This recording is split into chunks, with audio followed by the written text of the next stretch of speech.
All right, thank you, everybody. We're gonna start our charter school panel where we have some great partners of ours talking to us about their own post-secondary programs, their different stages at their charter schools. Hopefully, we can learn a couple things that we might be able to take back to BPS or some other schools where we work at to inform them about how these great schools have started their own work and how it's grown and uh, you know learnings and challenges along the way. I see Lauren already smiling because I know she's been through a lot with Excel, and it's been growing a lot. So I'll introduce everybody, and we'll start it off. So we have Lauren Flynn from Excel Academy. Thank you. We have Ashley Kavala from Match. We have Aaron Canto from Boston Prep. And last but not least, John Clark from Boston Collegiate.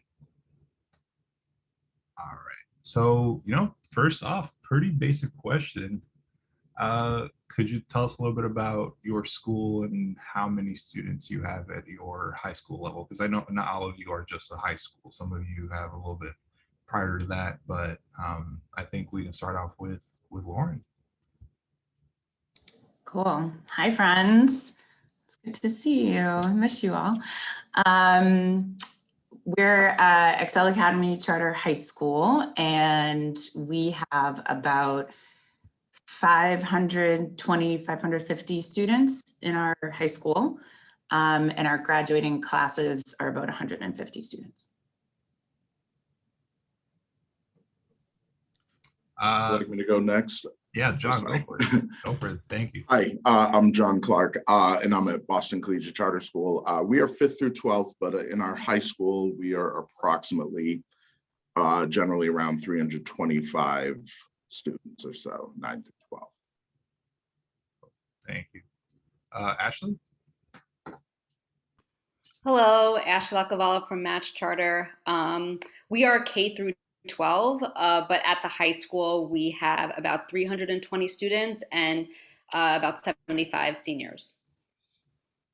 Wow. And Aaron?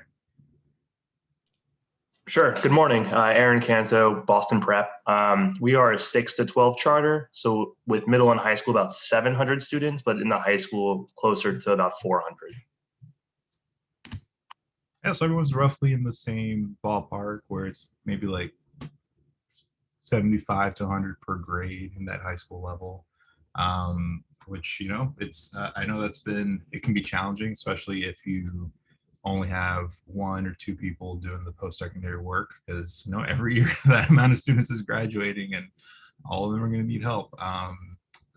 So I appreciate all of you for, doing all of that and supporting the students as they go on to the world.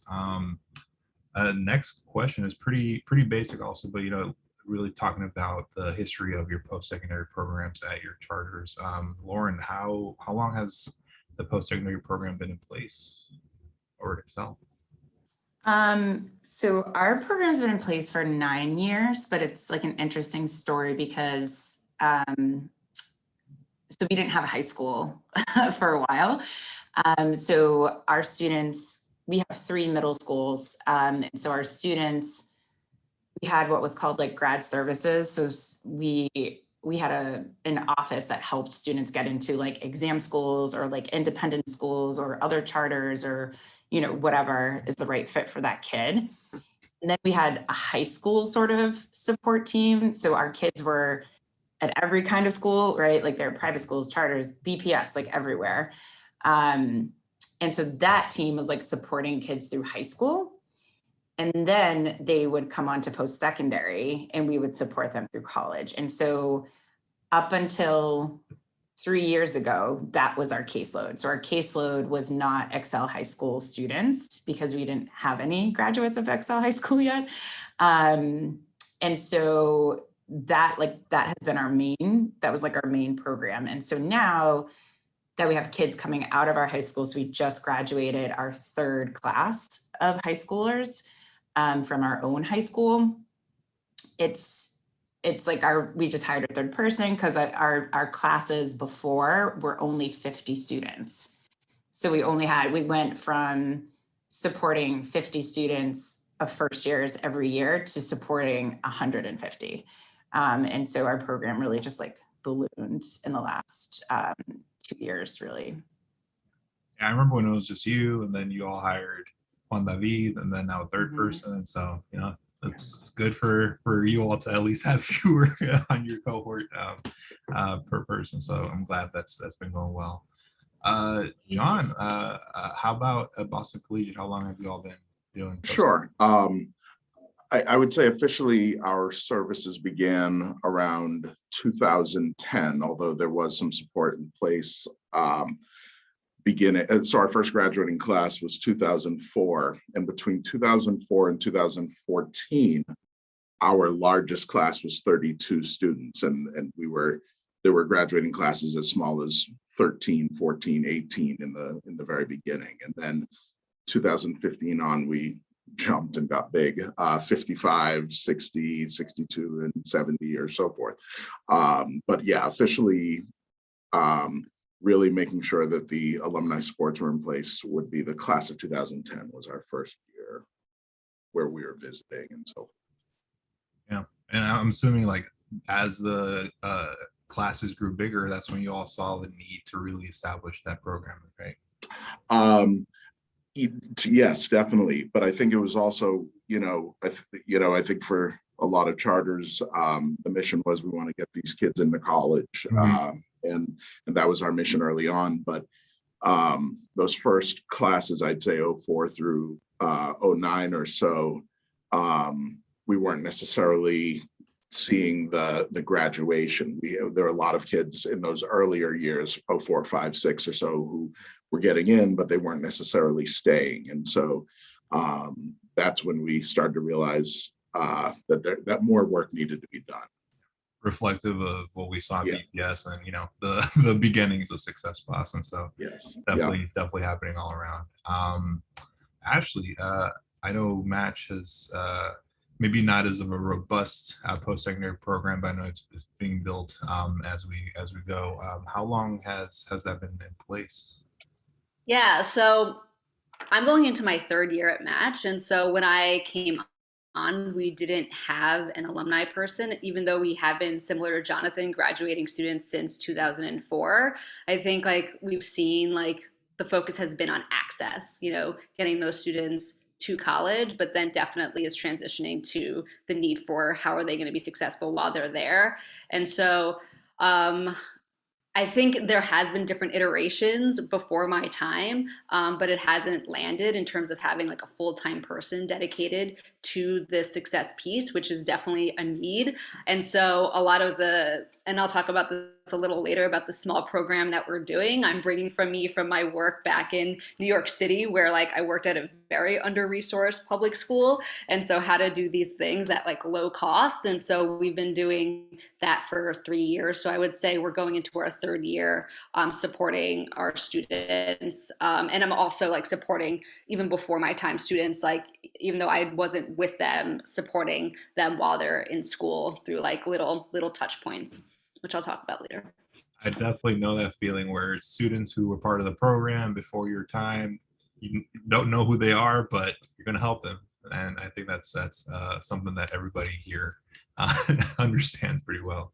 And Aaron, I know Boston Prep has a pretty rich history with, I know Mindy Wright started the Persistence Project back in the day. Can you talk a little bit about, how long that work has been going on? Yeah, sure. So I think it's a pretty similar story to most others on the call. Our first high school graduating class was 2011. We weren't happy with their persistence through college, which then kind of spurned the Persistence Project, which Mindy really spearheaded to start. And I think it's really evolved over time because our graduating classes were, I think 2011 was only like 14 students, then it became like 20, then 40, now it's close to 80. So we used to have a dual role where it was a college and alumni counselor. So you're doing college access and college success work, but a lot of deadlines and need to meet with students kind of usually would conflict, with application season and finals. So we kind of decided last year pre-pandemic to separate that role into two and really enhanced and added a much more robust level of support to our alumni space where we're going to visit campuses and tracking credits much more aggressively. So looking forward to seeing how that pans out when we're back on campuses this fall. It's been quite a year kind of doing alumni counseling. I'm sure as anyone else on the call can attest to this last year and a half. Oh, I think everybody could definitely attest to that for sure. It's been having to not only learn new technologies, both as the support system, but also even the students having to learn new ways to communicate and log on to things. So definitely have felt that.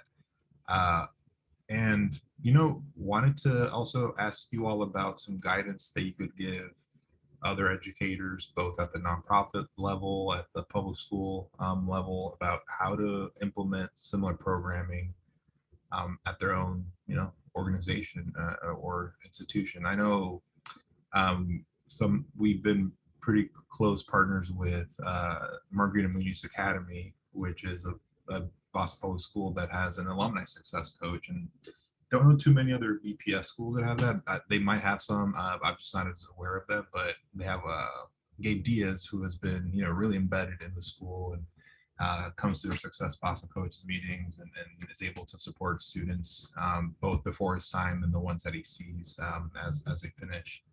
But what's some guidance that you all have learned from your time with your charters that you could give us, that could help us be better and, not reinvent the wheel, so to speak? Lauren, put you on the spot.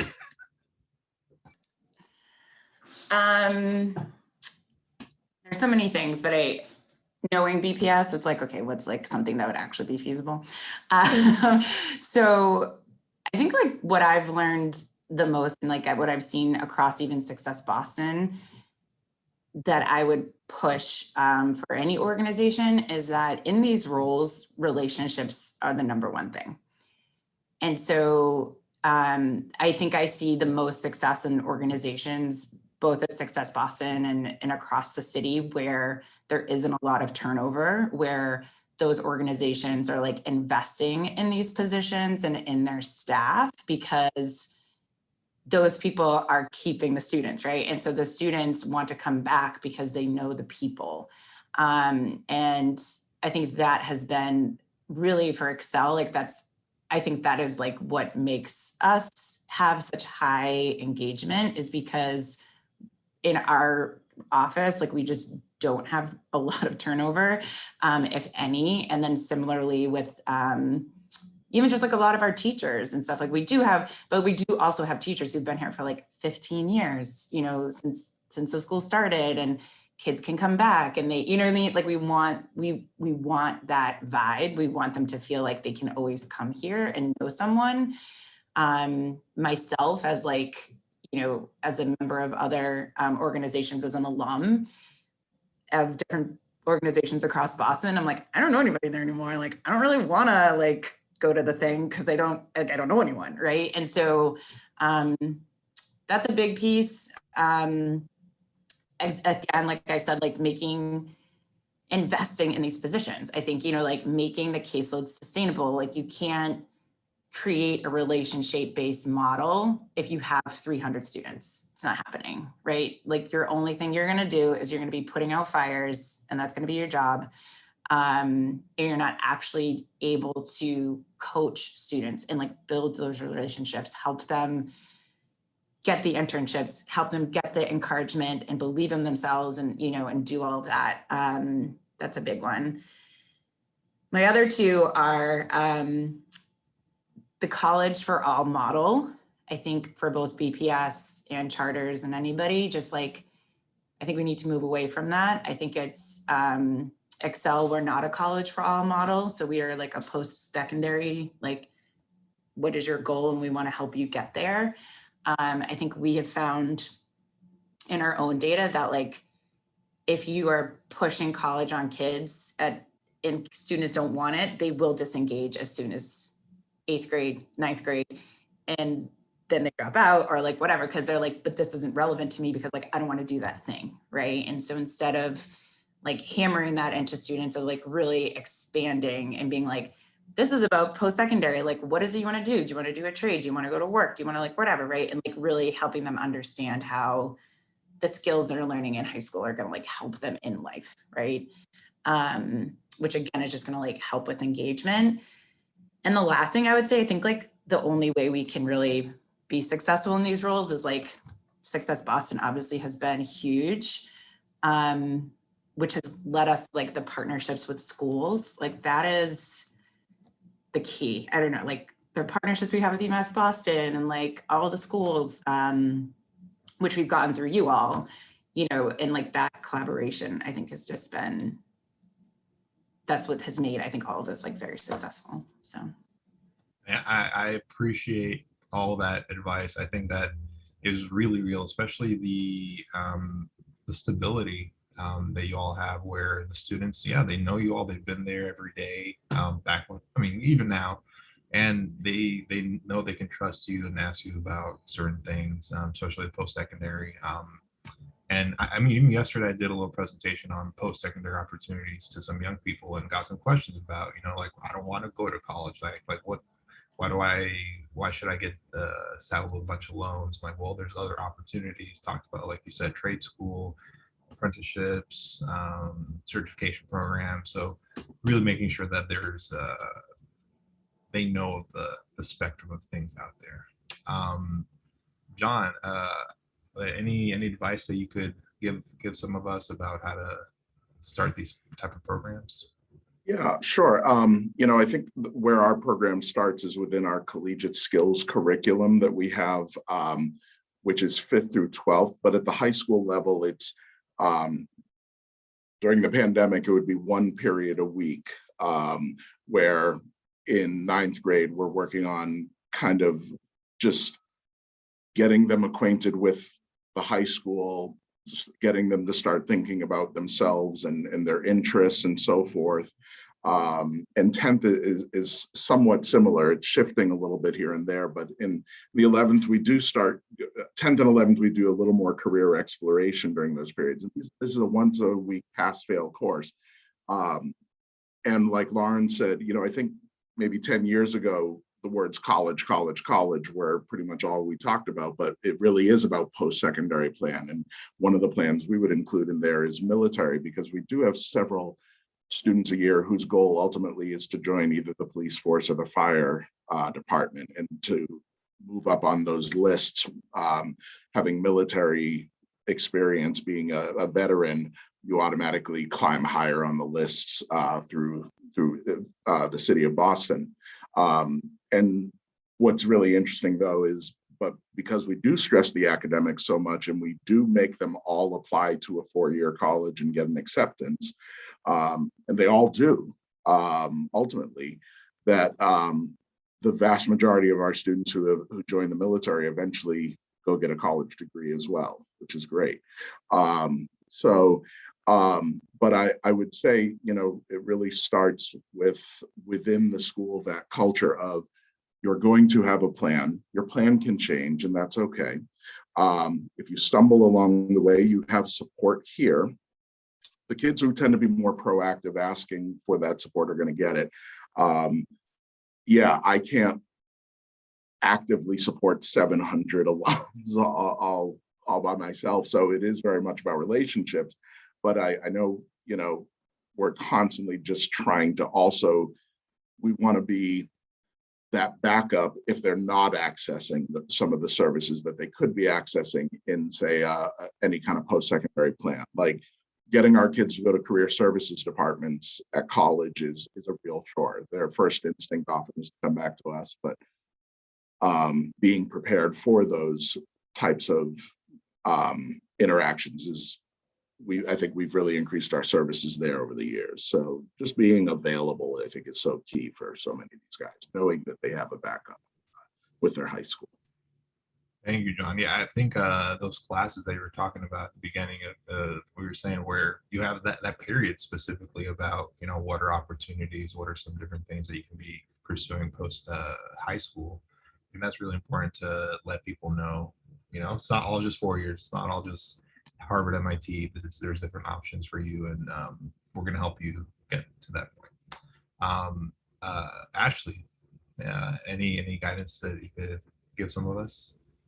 Sure. I mean, I echo what everyone says. We don't talk about, like, especially during the research phase when students are starting to do research for college or career training programs or other alternatives to college. We're definitely talking about three things. One is like, are you going to get in, right?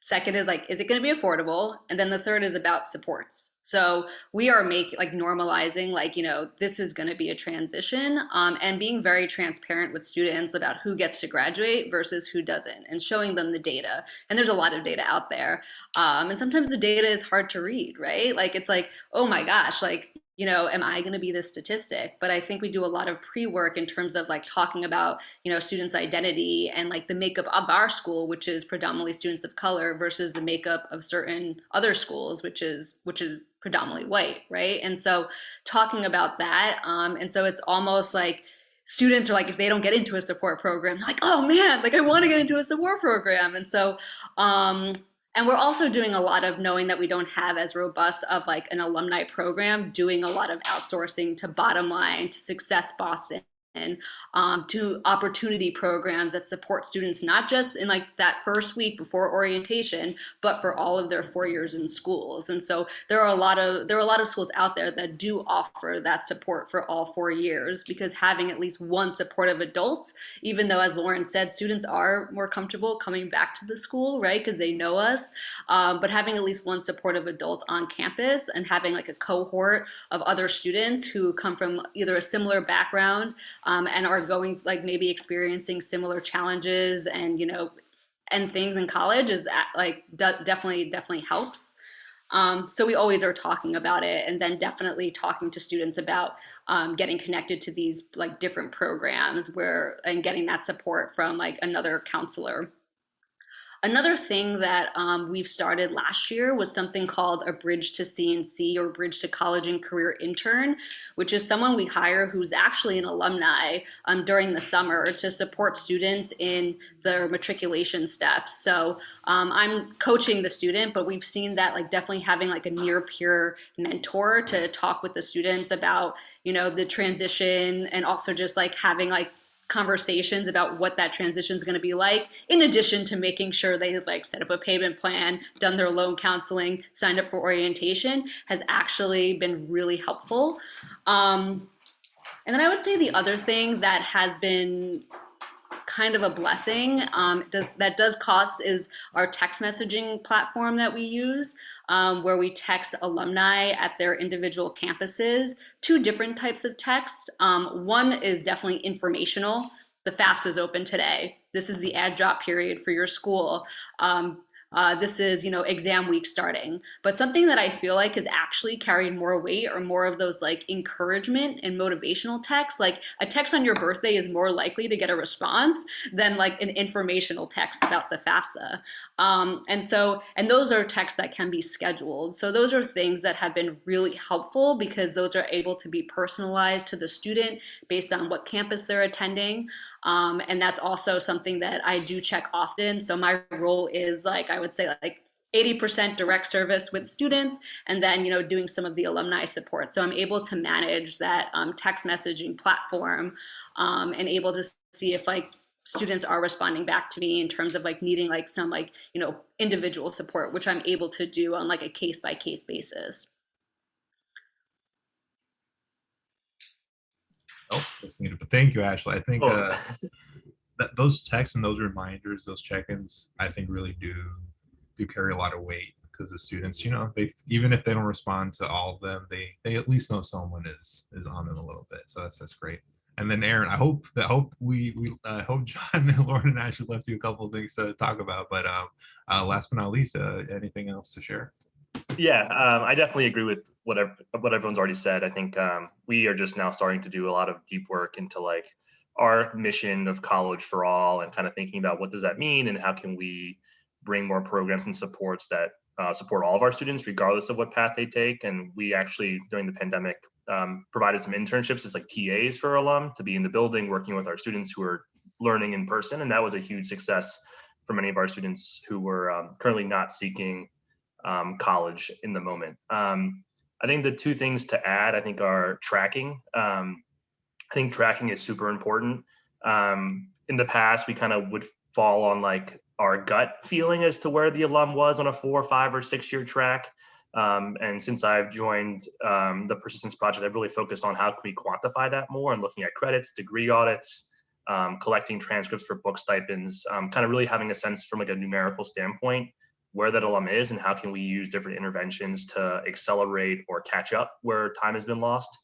And the last one, which is a tough one, it's funding. This is an expensive thing to run. It requires a lot of money.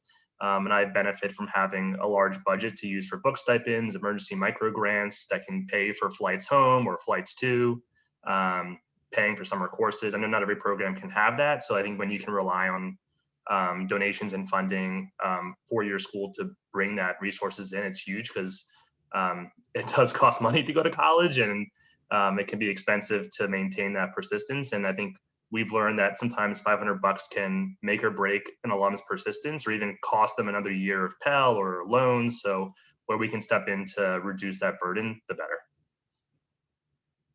Thank you, Aaron. Thank you, everybody. I mean, yeah, this conversation could probably go on for another 30 minutes, an hour, but I know we have another panel coming up. But I do want to thank you all for your great advice and viewpoints and the work that you all are doing right outside, right next to the BPS. But I know we've been in close partnership with a lot of you for a long time, some of you for a little less, but I'm happy that we've been building those relationships and connections.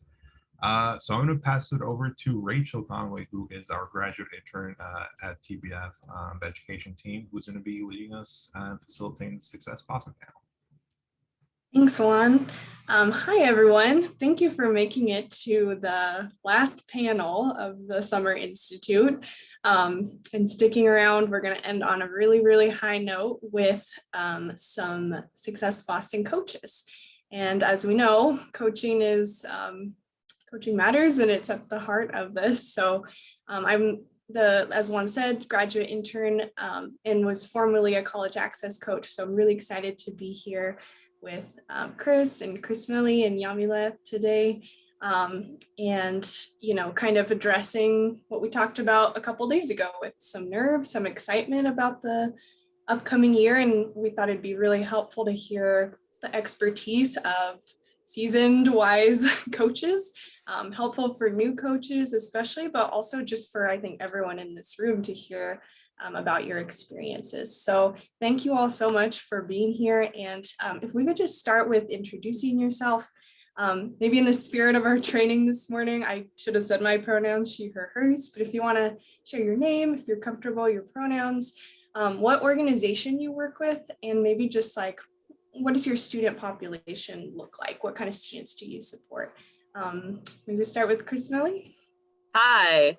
I unmuted myself. I thought I'd nominate to go first even. Perfect. But you chose me, so we're in sync. Yeah. So my name's Chris Melly. I am a coach with High Square Task Force located in Boston's Latin Quarter. I always have to drop it in Jamaica Plain. And so what was the question? Oh, we work with students kind of like in the with high school, Boston Public high school students kind of like in the Hyde Square area. So English High, BCLA, New Mission, Margarita Muniz. And I would say in general, well, actually this past recruiting year, all of our students were BIPOC.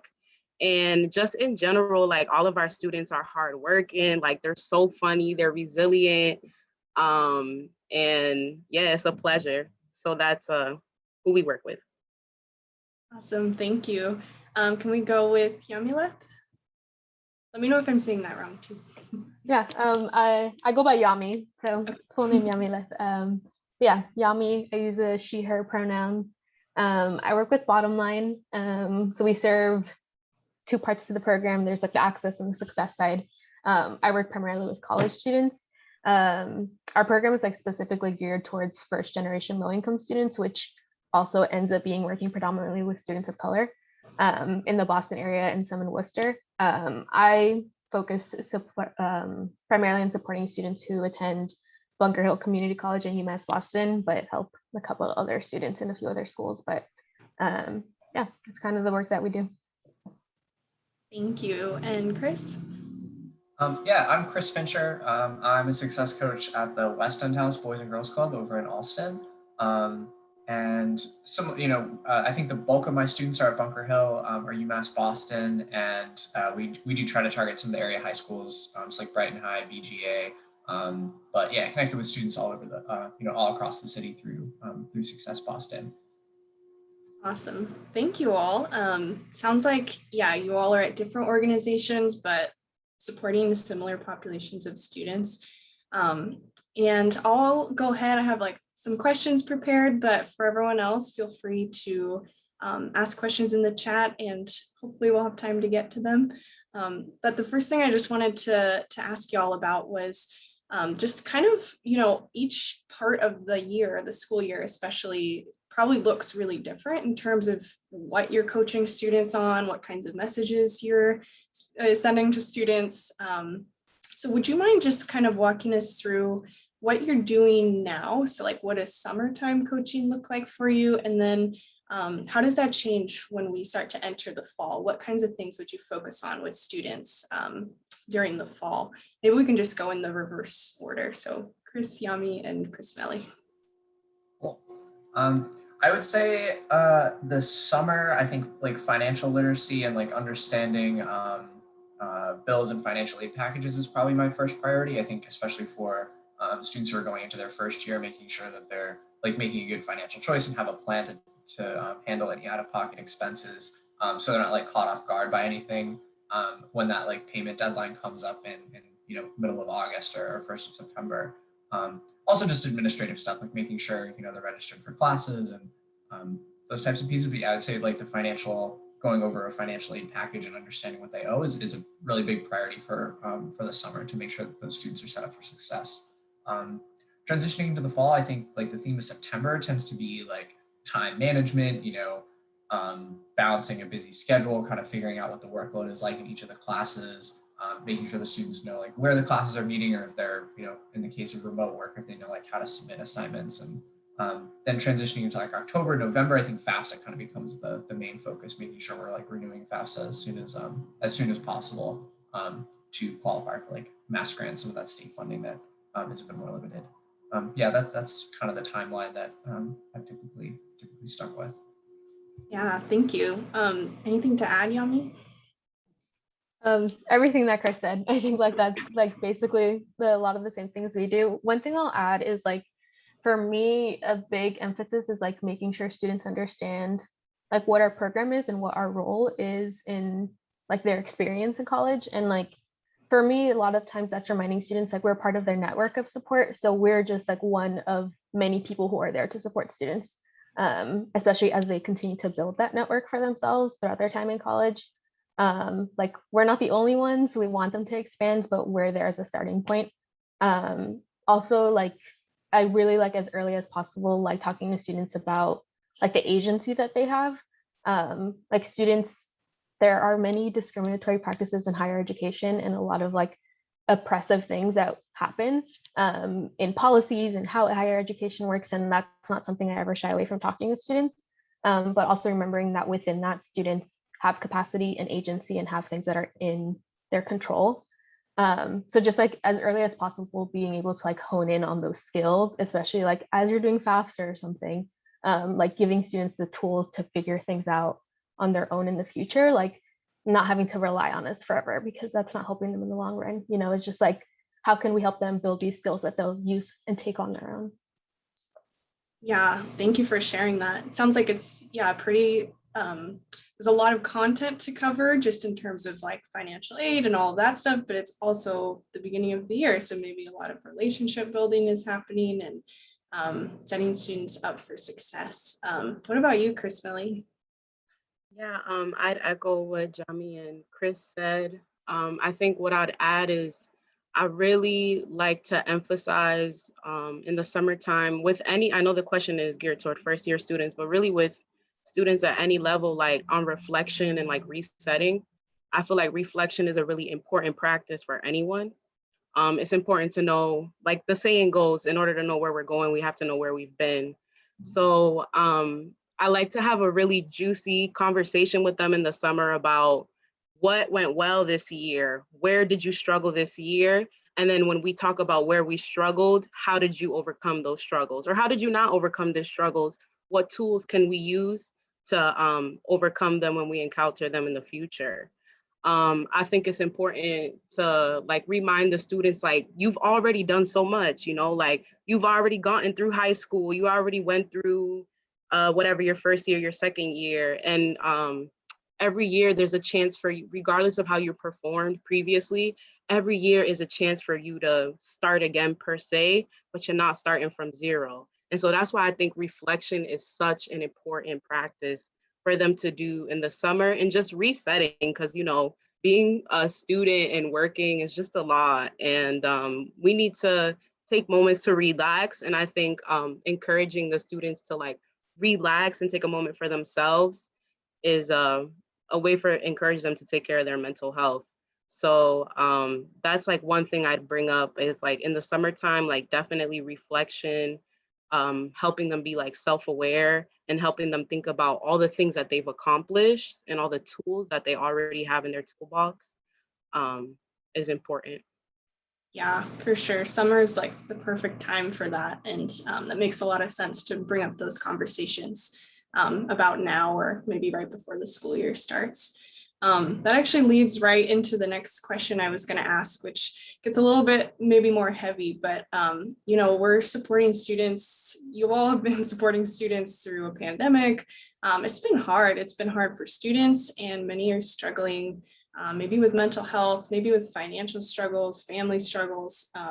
Can you talk about like, how do you support students who are going through such, you know, heavy and difficult times?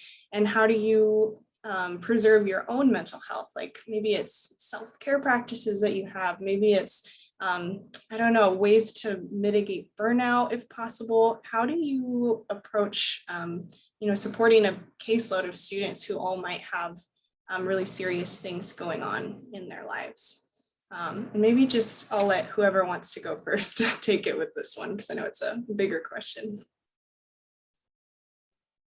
I don't mind starting again.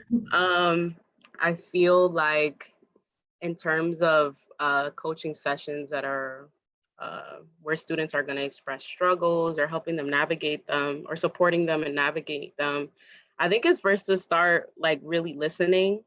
I think sometimes people just want to be heard, even if they're not necessarily, I know the relationship is supposed to be, the coaching relationship is that we're connecting them to resources, but I really think sometimes they just want to be heard, even if they're not necessarily in the moment, like ready to ask, okay, well, what's next? Like more so in a way where we're helping them like process, I guess. So I think listening is important, and like kind of letting them lead the conversation is a practice I'll try. Just for myself, I don't want to make them share things that they don't want to share with me. So definitely number one, listening. And then number two, just like, I guess meeting them where they're at goes in line with listening. But like if in my brain, I know that I need to talk to them kind of like about what Chris brought up, like, okay, it's the summertime, financial aid package, did you register for classes, XYZ? Like, I know I'm coming into the conversation with that thinking because I want them to be set for school and for classes and for the semester. But if I come into the conversation, meeting them where they're at, maybe they're like, Chris Melly, like, all I can do right now is send an email to financial aid asking XYZ. And then that's what we're gonna do today. And if we have to reschedule, we're rescheduling. So I think meeting them where they're at is a good practice. Also in terms of like, I know a big thing that we're talking about, and I know it's one of the later questions, is like sometimes when the students go MIA, I feel like when we don't overwhelm them in the coaching meetings, they're more likely to not be afraid to, or maybe not afraid is a good word, but avoid us. Maybe we'll get avoided less, less often. Yeah. And then maybe like the last thing I'll say is focusing on one challenge at a time.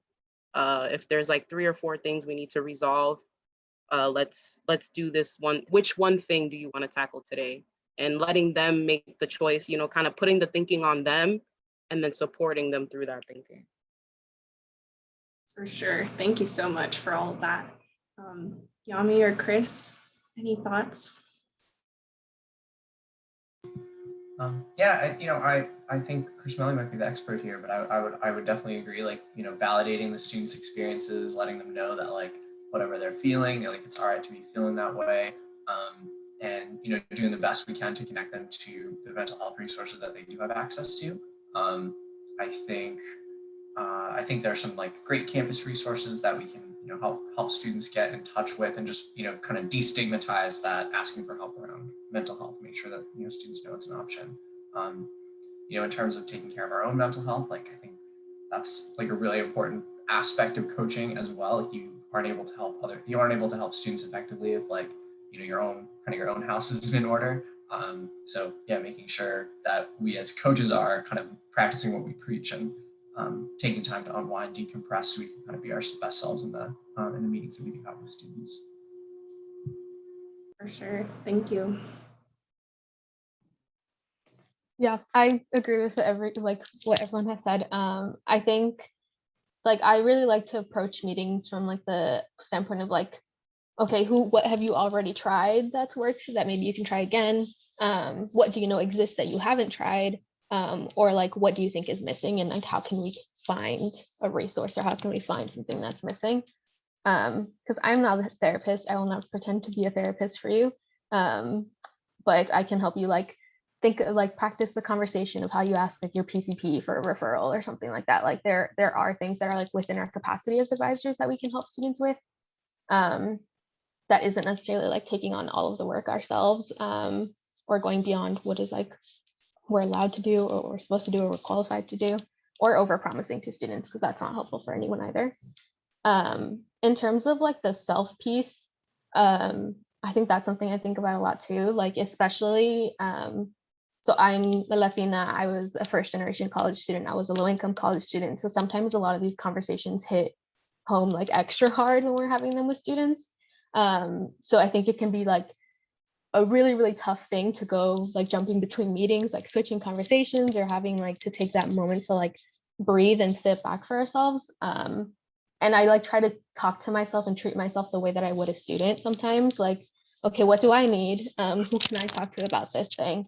Sometimes that's my manager, sometimes it's my team, sometimes it's my family. I also like journaling, reading. I tend to go back to, I don't know if people are familiar with Hood Feminism by Nikki Kendall. That book has just like resonated so much with like the work that we do, that I tend to reference it so much when I like need to like debrief or like unpack my ego or take things too personally, or don't find myself like communicating with students in the best way. But those are the things that I really love, is like relying on community, taking time for myself, and then getting external resources. Yeah, thank you so much for just like sharing all of that, sharing your resources, strategies. There's so much that you all said that I hope new coaches can find helpful, and just anyone really to think through how we might find community, connect to resources, have agency, and all these things that you're mentioning. So the next thing, just like you were hinting at, Chris Melly, and this was actually, I think, one of the highest poll questions on the first day of topics people were interested in learning about. But like, what do you do when a student goes MIA? Like, what happens when you're coaching a student and they just like stop responding to texts, emails, calls? Probably especially, been a parent during the pandemic when you couldn't see them face to face. How do you work through that, and what's kind of your mindset with that? Do you want to start, Chris Millie? Sure. I think, well, you kind of already named multiple types of outreach. I think reaching out to them in more than one way, like if you sent them an email, they don't respond in that way, try and send them a text. If they don't respond in that way, try to make a phone call. So I guess a simple one is try reaching out to them in different ways. Another strategy that I've tried, or that Joelle taught me, is to reach out to them for a specific reason. Kind of like with someone from the previous panel, kind of like on that same vein that they were talking about, reach out to them for their birthday. just like more specific and outreach, like if you've had maybe one interaction with this student, or maybe you know one thing about this student that Salesforce told you, even if you haven't had like an initial meeting with them, try and see if you can connect with them in that way. So if I have a student that's MIA, but in the one time or in the 2 times that we spoke, I know that this student is interested in an internship at a hospital, maybe I'll forward them information on that. Or maybe I'll reach out inquiring about that. Like, oh, hey, did you XYZ in regards to this thing you were interested in? And I feel like that is a good strategy. And I'll pass it on. Sounds good. Yeah, making it personable, like Joelle was saying. How do you deal with that, Yami? I agree. I think like if it's like a student's first year, just like letting them know like, hey, like these deadlines are coming up or these things, so that they like have a reminder. Sometimes students will read text and not respond to them, so I prefer they have the information than not.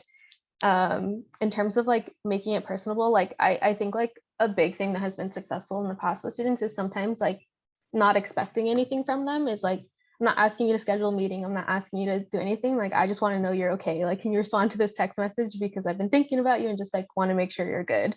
And that's helped because sometimes students will respond and be like, I'm so sorry, I've been stressed with this thing, can we talk about it?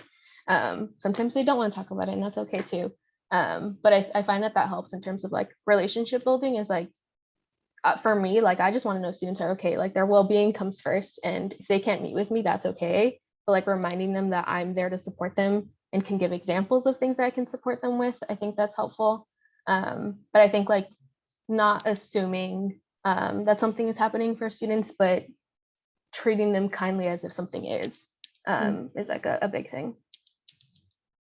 Yeah, that's definitely been my experience with students too. Just like, if I am assuming anything, it's assuming that something's going on in their life that's making it hard for them to communicate. So we just need to let them know that we're here and we just care about them as people. So that makes sense. What about you, Chris?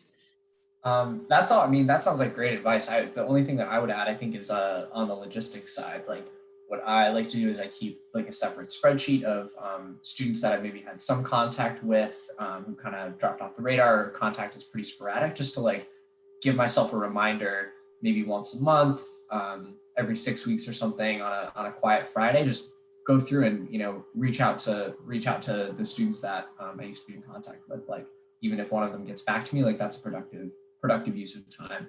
And it just let students know that we're thinking about them in like a non-judgmental way. It's not, I don't expect you. I think Yami put it really well. Like, not expecting anything of them. We're not expecting you to take a meeting. Like, just want to make sure that they always know that they have us as a resource. So yeah, there's some things as coaches that I think you can do, just like on the admin side, to ensure that those students are getting regular touch points, so they know that we're here. Yeah, that's so helpful. Thanks for sharing that, because yeah, just to make sure that nobody's falling through the cracks, that you have an organization system that works for you to keep up with all of that, could be really helpful. And that lends itself to the next question too. So thank you. How do you manage your caseload? What are some strategies you have for staying organized, for remembering details about a student's life, to build those types of strong relationships that you want to with students? Any thoughts on just things you've found over your time coaching that have been helpful that you maybe want to share with newer coaches? Go ahead, Chris. Okay. Yeah, I keep a big Google sheet with a bunch of different tabs for each of my different cohorts. And then for each of those students, I have like the kind of most important like markers for success or persistence that I do like a red, yellow, green.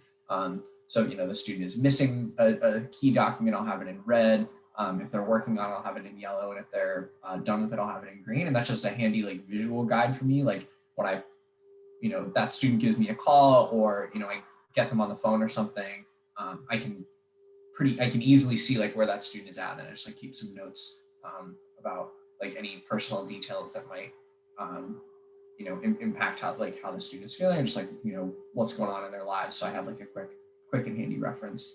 It definitely can be overwhelming, like, especially as caseloads get bigger and you've kind of been a coach for more and more time. But yeah, I'm a big spreadsheet guy. That's been helpful for me. Thank you. Personally, I'm jealous of Chris. I wish I could express the same sentiment of being a spreadsheet gal, but this is actually an area of growth for me. I think that I've learned to really rely on my calendar.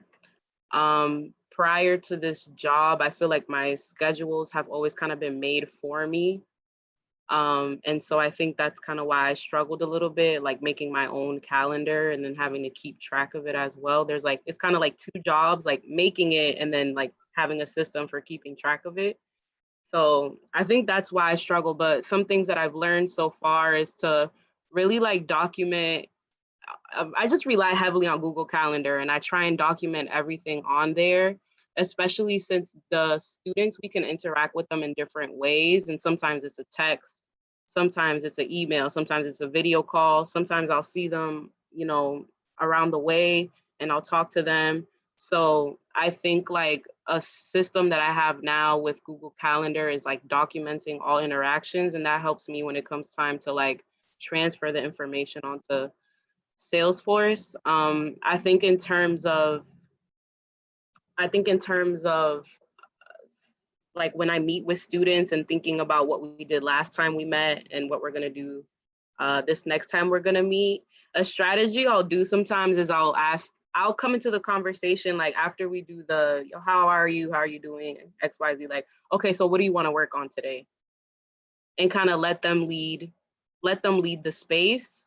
And so that's not like, I would maybe like a person who's into systems wouldn't love that idea, but as a person who's struggling and is still trying to learn and develop their systems, that's a strategy that's been working for me, where I go into the meeting and I'm asking them, okay, well, what do you want to get done today?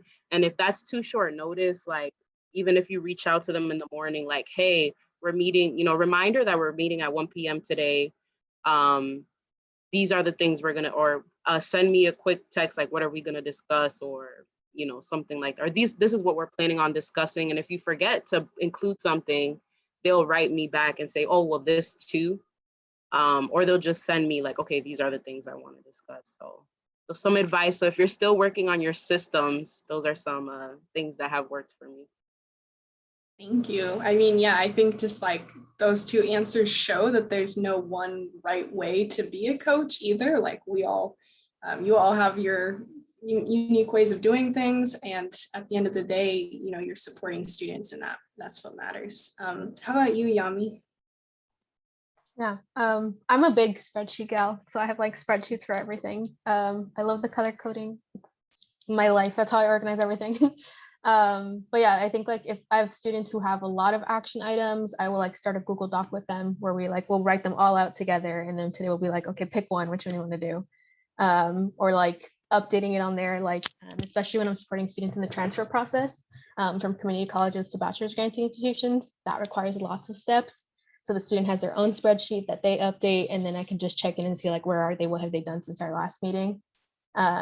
If it's like a meeting that had a lot of information, I'll send follow-up emails so that we both have it documented somewhere. And then if like I make a promise to a student, like, okay, we'll follow up on this in a week to see if you did it, like I will put a calendar hold for a week from now so that I remember to text the student. So like I can follow through and remember, because I never remember anything. But yeah, that's kind of some of the things I do. Yeah, that's a great way to use calendars too, just to send reminders for yourself to remind them or to check in with them. So thank you all so much. I hope coaches are taking notes and learning from all the wisdom that you brought. And we're going to wrap up just because we're right at 12, and I'll pass it back to Juan. But thank you all so much for joining us today. Thank you, Rachel. And thank you everybody who was, the three coaches. I think I took Yamila the spotlight, maybe not. I don't know if everyone else sees her right in the middle of the screen. But yeah, thank you, Rachel, for facilitating that and the great responses and advice that you gave coaches. I know as a former coach myself, I know, you know, it's a learning process. It's not just like, oh, you're going to go in and that's all you're going to know. You're going to keep learning from students, from other people. You know, you got to really make it your own, like you were saying. All right, so we are going to finish this up with a breakout room for about 10-15 minutes, and then yeah, that we'll make sure to end by 12:30, if not before. So I'm gonna start a breakout room soon, but pretty much we're gonna have some debrief time. So like any reactions to the past few days, any questions that you still have, and then what's one thing you learned that you hope to take into this next academic year. So I'll make sure to put in the questions for the breakout rooms, but I'll start them now. Since we got 15, I'll do 2 breakouts.